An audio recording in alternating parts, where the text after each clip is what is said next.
इसलिए परेशान हूँ क्यों? इसलिए सर परेशान हूँ, मेरे पति खत्म हो गए हैं।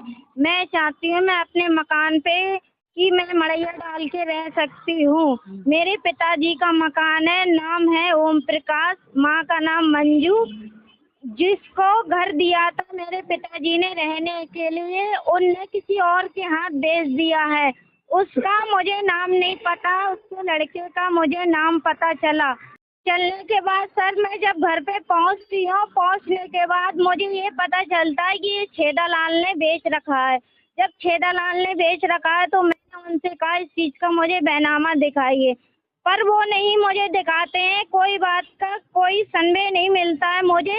इसलिए मैं छेदालाल के घर पे पहुंचती हूँ। पहुंचने के बाद सर मुझे छेदालाल की बीवी कहती है कि मैंने बैनामा फाड़ दिया। नहीं, तुम्हारे पिताजी ने बैनामा कराया था, मैंने पंडित से बैनामा लिया है, धोबी ने मुझे लाके दिया है। पर प्रसन्न सर मुझे कोई बात की कोई किताबें नहीं मिल रही है। मैं ये चाहती हूँ मुझे बैनामा दिखाया जाए, नहीं बैनामा है तो मेरी जगह मुझे वापस कर दिए जाए। इसलिए मैं अपने मेरे बच्चे छोटे छोटे हैं, मैं विधवा औरत हूँ और मैं चाहती हूँ मुझे मकान मिलना चाहिए। मेरे माँ बाप का मकान है। मेरे दादा का नाम कालू, दादी का नाम देवकी। अब आपके पिताजी कहाँ हैं? लापता है सर। 20 साल जब से मेरी शादी हुई है तब से मेरे पिताजी नाबालिग छोड़ के लापता हो गए। मुझे ये भी नहीं पता कि मेरे पिताजी किस जगह पर हैं। ना उनका कोई आधार कार्ड है, ना कोई फोटो है, ना मेरी माँ का है, कोई सबूत नहीं है। सारे सबूत मेरे मकान में थे, थोड़ा सामान था वो भी सार लापता है। मेरे अब मकान आपके हाउसमेट पति खत्म हो चुके हैं सर। बच्चे क्या हैं आपके? 4 बच्चे हैं, 3 बेटे एक बेटी है सर। चौक परवरिश किसने की? परवसी मदन लोहार, पूरनपुर जंक्शन के सामने उनका मकान है सर। आप वैसे कहाँ की रहने वाली हैं? आपके पिताजी कहाँ के रहने वाले मेरे पिताजी गणेश नगर के रहने वाले हैं। हैं? इस समय आप किस जगह पर रह रही हैं? गणेश नगर कहाँ पर? गली नंबर किराए पे रहती हूँ सर, गली नंबर 8। तो आप क्या चाहते हैं? मैं ये चाहती हूँ ये मकान का अगर बैनामा किसी ने करा दिया है तो मुझे बैनामा दिखा दी जाए, और नहीं है तो मुझे मेरी जगह खाली करवा कर दी जाए। बरेली उत्तर प्रदेश एक बेसहारा ने स्क्रीन पर क्या कुछ अपने शब्दों में बताया। आदाब में हसरुद्दीन, आप देख रहे हैं जलाल न्यूज 901 टीवी चैनल के द्वारा साक्षात्कार कराएंगे इस खबर के साथ। खबर के अंत तक जरूर बने रहें। आखिरकार खबर क्या कहलाती है। अवैध कब्जे की शिकायत की एक बेसहारा विधवा की गुहार, क्या उसे अपना घर वापस मिलेगा।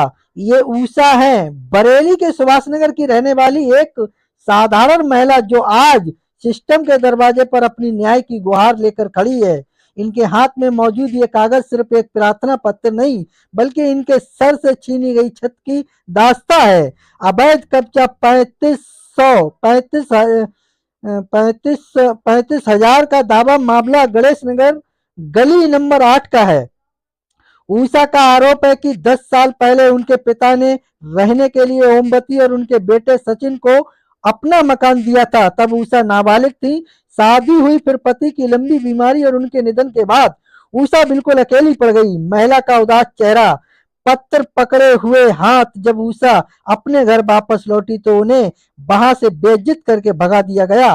कब्जा करने वाले का दावा है कि उन्होंने ये घर मात्र 35,000 रुपए में खरीद लिया है, जबकि ऊषा के पास इसे साबित करने के लिए ठोस आधार हैं कि कब्जा अवैध अवैध है। तारीख 24 दिसंबर 2020 से ये पत्र दफ्तरों के चक्कर काट रहा है। एक गरीब विधवा महिला जिसका कोई सहारा नहीं, क्या प्रशासन उसकी सुध लेगा? क्या ओमवती और सचिन जैसे लोगों पर कार्रवाई होगी? उम्मीद करते हैं आप सभी लोग खबर से सहमत तो होंगे।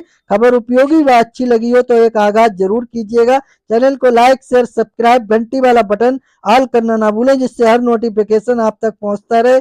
हमारे लिए एक सहानुभूति, हौसला अफजाई, मोटिवेशन मिलता है। उसी मोटिवेशन के साथ हर रोज तरोताजा खबरों को लेकर आपके बीच उपस्थित होते हैं। मेरा खबर दिखाने का, बताने का, समझाने का मकसद रहा लोगों के लिए जागरूक करना, ना कि किसी की भावना के लिए ठेस पहुंचाना। खबरों में हमारे साथ बने रहने के लिए हमारे चैनल जलाल न्यूज 901 के लिए सब्सक्राइब करें, जिससे तमाम छोटी बड़ी खबरें आसानी से मिल सके। जय हिंद।